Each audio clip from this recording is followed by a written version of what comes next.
du Cher, Alençon, il ne faut pas, bonsoir messieurs, dames, il ne faut pas s'étonner que la France mette le curseur à droite et même très à droite. Amandine Atalaya, ce que révèle l'étude Fondapol. Oui, oui, tout à fait. Les Français montrent cette étude, se sont droitisés depuis 2017, puisqu'aujourd'hui 37% des électeurs veulent voter à droite, alors qu'ils étaient 33% en 2017. Et pour la gauche, c'est une chute continue, puisque désormais la gauche totalise à peu près 20% d'électeurs, alors qu'ils étaient 25% en 2017. Et puis il est vrai qu'à la droite de la droite, eh bien là, il y a des gros scores avec cette percée, bien sûr, d'Éric Zemmour, des Français qui se sentent aussi de plus en plus déstabilisés, puisque beaucoup d'entre eux disent qu'ils ne se reconnaissent ni dans la droite ni dans la gauche aujourd'hui, ce qui laisse planer évidemment beaucoup d'incertitudes sur le début de cette campagne présidentielle. Je vous entendais tousser, Sandrine Rousseau, bonsoir. Mais vous toussez parce que la gauche est malade. Vous êtes le symbole de ce qui se passe à gauche là aujourd'hui. Parce que je tousse. Non, je tousse pas parce que la gauche est malade, je tousse parce que, oui, ce sont des sondages qui sont pas excellents, mais justement, c'est la conquête qu'il nous faut faire pendant cette présidentielle et faire en sorte que vous avez la foi, vous avez le moral là, parce que c'est pas gagné. Ah, mais j'ai toujours la foi, j'ai toujours le moral, et en plus, je pense que là, c'est uniquement sur ceux qui doivent dire qu'ils sont sûrs d'aller voter. C'est toujours la même chose, c'est-à-dire qu'en fait, il y a toujours une espèce d'abstention qu'on oublie, parce que comme ils sont pas dans les sondages, et puis on va les chercher au soir des il y a plus d'un tiers des Français qui n'a pas encore fixé son choix. Ouais, mais c'est beaucoup. Oui, mais c'est beaucoup. Et donc voilà. Il y a une tendance, comme disait l'autre. C'est vraiment ce travail-là qu'on doit faire, et particulièrement à gauche. Mais il y a une tendance dont vous êtes exclus aujourd'hui. Enfin, on voit mal aujourd'hui la gauche arriver à l'Élysée, ou la gauche unie, ou la gauche avec les Verts, ou les Verts. Ah je ne pense pas ça. Je pense que au contraire, on est au début de la campagne et que là, on est face à un raz-de-marée d'extrême droite qui monopolise le paysage politique et le paysage médiatique. Et que, en général, un raz-de-marée, on n'arrive pas à l'arrêter. Il n'y a aucune digue qui arrête un raz-de-marée. Oui, mais un raz-de-marée, à un moment donné, ça s'arrête tout seul. C'est-à-dire qu'en fait, une fois que c'est passé, il y a autre chose qui naît, et sur ce qui va sortir de cela, eh bien, ça va être une capacité de la gauche. Enfin, c'est un discours de gauche, un discours écologiste, un discours de protection des personnes, un discours de respect, parce que finalement, je crois que derrière tout ce qu'on entend aujourd'hui, il y a cette question de l'identité. Elle renvoie à la question de quelle est notre place dans la société, voilà, à quoi peut-on se raccrocher. Et aujourd'hui, ce qu'on leur propose principalement, ce sont des valeurs de nationalisme, et c'est un autre récit qu'il nous faut imposer dans le débat politique. Et je pense qu'on est déjà en train de le faire par ailleurs. En fait, je crois pas du tout que ça soit idéologique. Je pense que la France, elle se droitise parce que le réel se droitise. En préparant cette émission cet après-midi, j'ai regardé quelques faits divers. Enfin, dans faits divers, il y a faits qui sont passés ces dernières semaines, ces derniers mois. Avec des ordres d'importance évidemment inégaux, mais vous avez par exemple un mariage qui a dégénéré à Méry-sur-Oise avec tous les jeunes qui se sont battus avec la police. Vous avez à Lyon la Guillotière, puisqu'on parlait de la Duchère, la Guillotière qui est un quartier beaucoup plus central dans Lyon. Nous on a fait une enquête où en gros les filles expliquent qu'elles se font tripoter les fesses, les couples gays. Oui, enfin ça peut se passer n'importe où. Enfin, non, oui, alors, oui, enfin sauf que il y a beaucoup d'endroits en banlieue où les filles sont absentes de l'espace public. Passé 18h, il y avait une enquête de l'Express qui avait déjà démontré il y a beaucoup de témoignages de femmes qui se font tripoter les fesses ailleurs que dans les quartiers. Non mais en fait, moi, je veux bien que vous coupiez la parole, mais franchement c'est toujours la même chose avec une partie de la gauche, c'est-à-dire une forme de déni du réel en disant mais oui ça arrive ailleurs, oui malheureusement ça arrive ailleurs, mais accepter l'idée quand même que en banlieue c'est compliqué pour une fille de porter une jupe ou de sortir après 18h, accepter aussi que c'est compliqué d'organiser un mariage dans certaines villes de banlieue, accepter aussi que dans les quartiers nord les gens se tirent vraiment dessus à balles réelles. Donc tout ça les Français le voient et c'est pour ça que le curseur part à droite. Accepter qu'à Mérignac, il y a quelques mois, il y a une femme qui a été brûlée vive parce qu'en fait son compagnon lui reprochait de porter des jeans et d'aller au café. Vous voyez, donc ça c'est le réel qui saute au visage des Français. Non mais ça, j'ai pas fini. Oui, par ailleurs, vous avez aussi des combats qui ont été abandonnés par la gauche au profit de luttes, pour moi, un peu plus de niche. Je pense effectivement, je sais pas, à l'écriture inclusive, la théorie du genre, etc. Et en fait, ce qui est le grand paradoxe, c'est que depuis la fameuse note Terra Nova, qui préconisait au Parti socialiste il y a quelques années d'abandonner l'électorat ouvrier pour plutôt regarder les banlieues ou l'électorat urbain, finalement, c'est la droite qui parle du déclassement. Le déclassement des petits blancs de la France périphérique, le déclassement aussi de ceux qui sont pas concernés par l'avant-garde culturelle défendue par les l'électorat populaire aujourd'hui.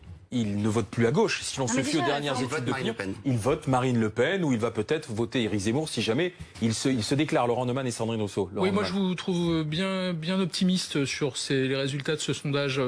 En vérité, c'est pas une droitisation de l'opinion. C'est une extrême droitisation de l'opinion. Parce que si vous mêlez l'enquête de la Fondapol avec les résultats de notre sondage d'intention de vote ce soir, pardon, je vois une droite dite de gouvernement qui est aux alentours de 13% dans le meilleur des cas avec Xavier Bertrand, et je vois une extrême droite, Marine Le Pen plus Éric Zemmour, à 35%. Mais vous pensez que c'est juste idéologique? Non. Donc je dis droitisation, c'est bien pire que ça. Et notamment parce que vous l'avez dit, Alain, c'est que l'électorat populaire, pour qui la question de sécurité est fondamentale, je rappelle encore une fois que les questions de sécurité touchent de plein fouet les plus faibles, les plus modestes, les plus démunis, ceux qui faisaient naguère, il y a 20 ans, 30 ans, le gros de l'électorat de gauche, aujourd'hui préfèrent choisir des partis de la droite extrême de l'échiquier, parce qu'ils répondent, mal sans doute. Ou parce qu'ils veulent qu'ils apportent une réponse que n'ont pas fait les autres. Non, parce qu'ils répondent. Parce qu'ils en parlent, ils répondent à une question.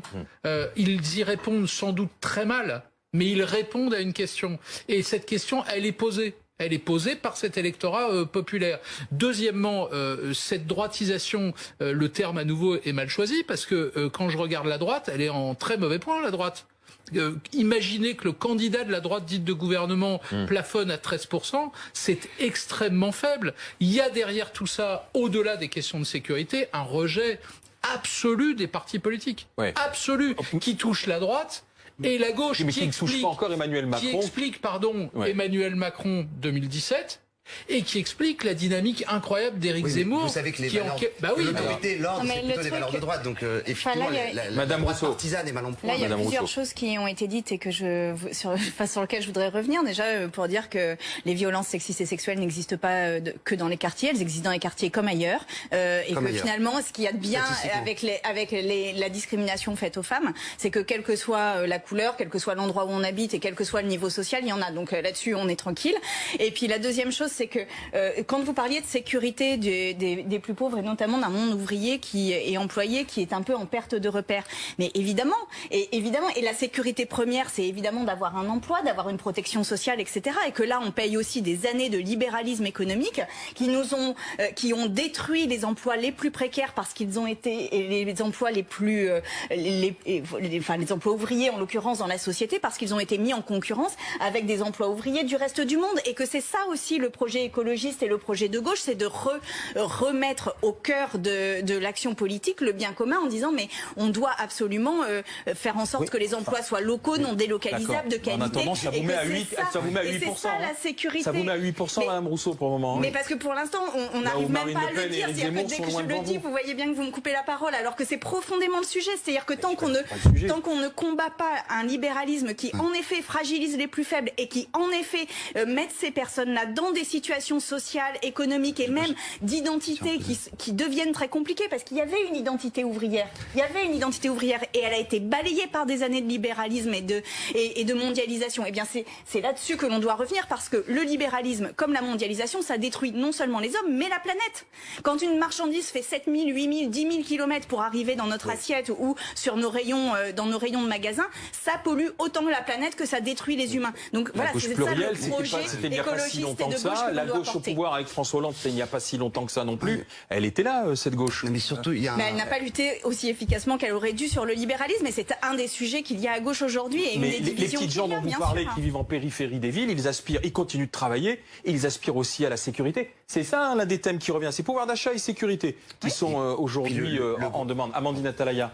Oui, c'est vrai qu'on peut pas résumer la sécurité à avoir un emploi. Il y a beaucoup de gens qui, on le voit bien, dès que les candidats se déplacent dans les petites villes ou les villes moyennes, subissent au quotidien, ne serait-ce que des vols, des cambriolages, des difficultés dans leur entreprise, une voiture qui brûle, comme on vient de le voir à Alençon, donc dans des villes qui jusque-là étaient relativement épargnées. Donc forcément, c'est aussi s'adresser à ça, parler à l'électorat populaire. On peut pas faire l'autruche et juste juste constater qu'ils sont partis chez Marine Le Pen en disant que la sécurité aujourd'hui, c'est avoir un emploi. Enfin, l'électorat ouvrier, précisément, a d'autres attentes. Aujourd'hui, ça va au-delà de ça. Par ailleurs, pourquoi est-ce que la gauche n'arrive pas à être audible on est audible simplement que nous... Est-ce que sur le pouvoir d'achat, qui est une des préoccupations principales des Français, il n'y a pas des propositions qui aujourd'hui semblent crédibles aux yeux de l'électorat de gauche? Peut-être parce qu'en effet, les quinquennats précédents ont pu décevoir avec une classe populaire qui ne s'est pas sentie mieux traitée pendant des quinquennats de gauche que pendant des quinquennats de droite, et n'émergent pas aujourd'hui des solutions nouvelles. Alors vous, si vous portiez une forme de radicalité, il se trouve que vous n'êtes pas passé aux deux mesures, mais aussi de protection sociale. Et en matière de sécurité, j'ai porté, mais les écologistes portent et les maires écologistes portent l'idée d'une police de proximité qui justement réinvestisse la rue, réinvestisse la proximité avec les habitants pour être au plus près des problèmes qui se présentent et pouvoir agir de manière très efficace et rapide. Et c'est ça nos propositions. Et nos propositions, elles sont absolument indispensables, précisément dans le climat dans lequel on est. Et ça n'est pas en faisant venir des cars de CRS dans les quartiers nord de Marseille une fois ou deux fois par mois qu'on résout un problème de sécurité. C'est au contraire en ayant une police qui parle aux gens, qui connaissent les problèmes des personnes et qui soit en capacité d'agir extrêmement rapidement sur le terrain et en parlant et en étant dans une forme de connaissance du terrain aussi, y compris du terrain physique et géographique sur lequel ils sont. Non, écoutez, franchement, c'est pas un jeu de valeur, mais ça me paraît un peu hors sol avec la réalité de ces quartiers, de penser que des animateurs ou des policiers avec des matraques en mousse vont être accueillis mieux que les policiers de la BAC, comme dans le film BAC Nord par exemple.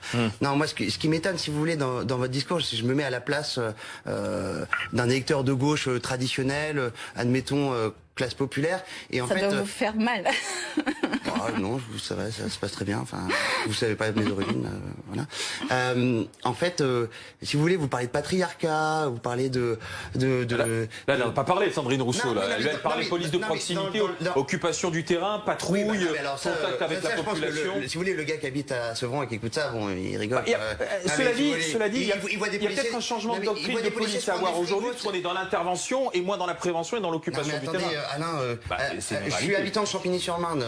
Je vois mon commissariat assiégé pendant 3 jours de suite avec des jeunes qui lancent des boules de pétanque, qui tirent au mortier. Et après, j'allume la télévision, je tombe sur BFM, sur Sandrine Rousseau, qui dit voilà, faut plus de dialogue, etc. En fait, ça fait 20 ans que la gauche dit ça. Et si vous voulez que les banlieues, elles s'enflamment et qu'on voit des voitures calcinées. Donc sur la sécurité, je pense que vous êtes totalement inaudible par les gens qui habitent dans ces quartiers et qui la subissent au quotidien.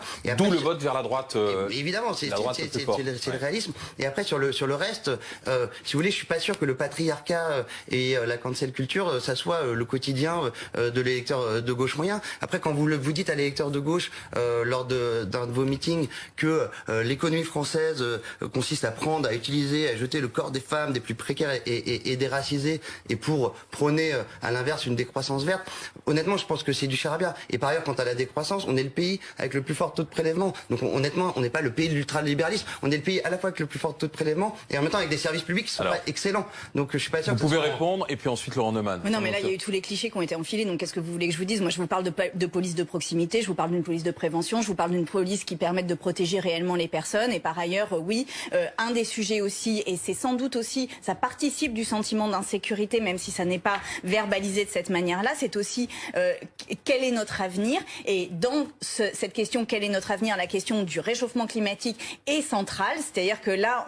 oui, mais c'est pas un petit sujet, et que ça fait partie des inquiétudes. Mais quel deviendra mon emploi? Que deviendra ma ville? Est-ce que je vais subir des inondations ou est-ce que je vais même être malade d'une forme de dégradation de l'environnement? Et que ça passe par pertes et profits, alors que c'est profondément un des défis majeurs auxquels on va avoir à faire justement, face. Laurent Neumann, à travers ce que dit Sandrine Rousseau, si on voit bien qu'il y a un temps politique ou des perspectives qui peuvent être à moyen ou à long terme, là où les Français veulent des réponses rapides, choc, forte, à court terme, ce qui explique ce curseur qui part aujourd'hui vers ceux qui ont peut-être, comme vous le disiez tout à l'heure, des mauvaises solutions, des mauvaises réponses à des attentes qui sont fortes. D'abord, quand je vous entends débattre tous les deux, je me dis, waouh, le clivage droite-gauche, il est pas mort. Hein. Parce qu'au fond, on a là l'opposition clairement de ce que dit la gauche, de ce que dit la droite. Mais dans ce clivage, les Français ont choisi à l'instant où on se parle. La deuxième chose, vous avez parfaitement raison, ceux qui vivent dans les quartiers que décrivait à l'instant Tugdual Denis,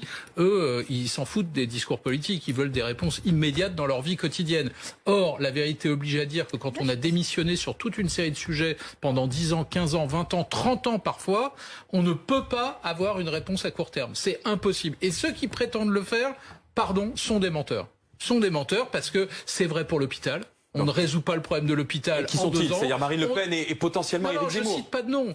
Je cite pas de nom. Je dis ceux qui prétendent d'un coup de baguette magique régler le problème de l'insécurité dans certains quartiers, le problème de la perte d'emploi, de la réindustrialisation, de la survie de l'hôpital, tous ces sujets qui sont majeurs qu'on a abandonnés pendant 30 ans, ceux qui vous disent à l'occasion d'une campagne présidentielle, moi j'ai la solution, je vais tout régler, franchement ce sont des menteurs. Tout le monde sait qu'il faudra 10 ans, 15 ans, 20 ans pour y répondre. Mais en même temps, pardon, c'est vrai, ceux qui vivent cette situation-là au quotidien, ils ont besoin de réponses immédiates. Donc c'est la foire à la démagogie. Oui, réponse immédiate, forte et coup de poing si on se fie à ce curseur qui a basculé vers la droite sur Tugdual Denis. Honnêtement, la question de la baguette magique, vous avez tout à fait raison, Laurent Neumann. Je suis pas sûr qu'aujourd'hui il y ait un homme politique ou un gouvernement qui soit capable de trouver les solutions. D'ailleurs, sinon ça saurait. Mais en revanche, un peu pour paraphraser Fabrice Lucchini qui fait souvent cette tirade, je vous assure que moi, dans un pays où une équipe de tournage se fait tabasser devant une mosquée il y a 2 semaines, alors qu'ils avaient pris contact avec la mosquée avant, etc. C'était dans le cadre d'une fiction. Un pays où un policier se fait tuer à Avignon à 18h30 et où on décapite Samuel Paty, je vous jure qu'être de gauche, enfin j'admire les gens qui ont un sang-froid pour dire non mais c'est pas grave. C'est comme vous rendiez la gauche responsable et vous disiez qu'elle ne se préoccupe, qu'elle ne condamne pas. C'est un peu caricatural. Non mais face à ça, se dire que la réponse n'est pas l'ordre, la fermeté, une réforme extrêmement sévère de la chaîne pénale, une politique d'immigration incroyable et un modèle d'intégration totalement à revoir, bah franchement je suis admiratif de gens qui prônent pas ça. Eh bien, comme vous l'avez très bien dit, c'est-à-dire que déjà, rendre la gauche responsable de ça, c'est un dérapage en fait, clairement, parce que ça n'est pas la situation. Et la deuxième chose, c'est que justement, être de gauche, c'est aussi trouver un moyen de faire société et de faire en sorte qu'on voit un avenir qui soit un avenir serein sur la base de la solidarité, du respect et sur un avenir que l'on co-construit. Et ça aussi, c'est un des enjeux. C'est-à-dire que vous pouvez répondre aux personnes qui en effet ont été cambriolées et qui sont traumatisés de ce cambriolage et c'est normal et voilà, vous pouvez répondre à court terme.